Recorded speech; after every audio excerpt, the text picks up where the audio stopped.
Dwayne was much more sensitive to it than we were. He said, wait a minute, you know, this is going to be groundbreaking, you know, and we're going, come on, man, we're all past all of that shit. And, you know, we find out today that we maybe aren't past it, even though we've elected a president. You know, the Attorney General the other day said we're still cowards about that shit. And I think maybe we still are. That was, it was not a stroke of genius, it was a stroke of accident. Dwayne was the best actor that we knew. He agreed to play the role. We finished the film completely, printed, had an answer print made in Pittsburgh. We're driving it to New York. The first answer print of that film was in the trunk of the car, and Russ Striner, one of the producers, and I are driving it to New York to see if anybody wants to show it. And that night, on the radio in the car, we heard that Martin Luther King had been assassinated. And, you know, being crass commercial sons of bitches, Russ and I looked at each other and said, this might make the film a little bit more valuable. I mean, you know, I hate to say that, but, you know, that's the way you think. I mean, you just invested a year and a half in this thing, and, you know, there it is. So a lot of the stuff that we get credit for as being, you know, political avant-garde, we don't deserve the credit for. And this film has been way overanalyzed as far as I'm concerned. It's like, you know, it's called Give Me a Break over here. I mean, all I tried to, I wanted, eventually, in the end, we started to shoot black and white 35 millimeter when investors began to invest.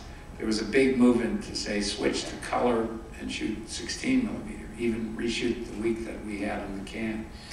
And I said, no, I like black and white. I want it to look black and white. The news was in black and white, you know, on the waterfront was in black and white. I said, blood doesn't look good in black and white. I said, it looks better in black and white, man. First of all, you know, we can use chocolate syrup and nobody's going to know. And I thought that, you know, like the most realistic blood that I've ever seen on somebody's face is when Marlon Brando gets his ass kicked out of him and on the waterfront at the end. And it's black and white, and it's just, you really feel it. And I said, no, it's got to be black and white. This has to look like newsreels. And so we stuck with the black and white, so maybe that was something. And it's really only the last 10 minutes of the movie that we shot handheld and tried to make it relevant, tried to make it look like what was all of a sudden happening. We were 60s guys, man, pissed off that peace and love looked like it wasn't working. And, you know, all of a sudden there was this new thing, what is it, a police action over there, which turned into Vietnam. And, you know, we're going, fuck, man, this shit, you know, our thing didn't work. And so there's that kind of anger in the movie, but other than that, you know. Well, I think my students would agree that it's been overanalyzed in my class enough. And so that's probably very true. Yes, we have a question right said center. If you were to tell an aspiring filmmaker or an illustrator or something in the genre where to get their stuff to start to get noticed, where would it be? Wow. Get noticed? I don't know. I mean, the only thing I can say is do the work. You know, I mean, young filmmakers, I speak at universities and play, and you know, I talk to a lot of young filmmakers and everybody says, how do you crack in? I said, you don't crack in. You don't, you know, you just have to do it. You can't, without ever having made a film, walk in and say to somebody, I know how to make a film. I don't care if it's a studio executive or an uncle who has the money. You can't just say, I know how to make a film. You have to somehow do it. And luckily, these days, I mean, I judged this film competition here, and all 5 of the films really were way deserving. I mean, really, it was hard to make a choice. I thought the film that won was just had beautiful shot selections, and I just thought it was that little inch above the other ones.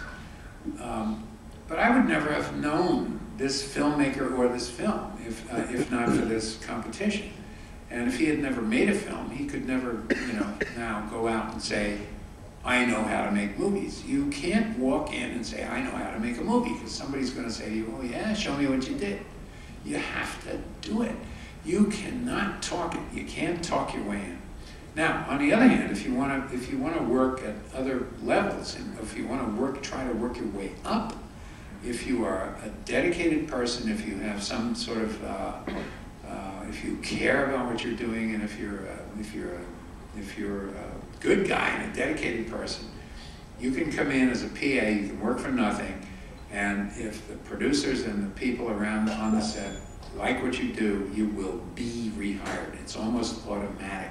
There are so many people that try to crack into this biz because they think it's cool or romantic or whatever the hell, and they don't do the job. You notice this young person that walks in there and has a complete dedication to it, and without wanting the accolades, without wanting any attention, just does the job 100%. And I'm telling you, there are so many people in this business that get into this business that are just either, too high-minded or whatever. And the people that you love are the people that are just there to do the work. And you rehire them and you rehire them. There's a story. My best friend in the business, a guy named Nicky Mastandria, who was working in a trade school, learning how to, fix cars. And he came around early when we had our commercial company, and he would, hold the lights and lift stuff, do the heavy lifting and stuff. He's now one of the biggest guys in Hollywood, one of the biggest ADs in Hollywood. If you care about what you're doing, if you're a good person, and if you are there to help the project instead of some sort of self-aggrandizing thing, they're going to call you up next time. They're going to say, "What was that kid's name?" All of a sudden, bang, you're in.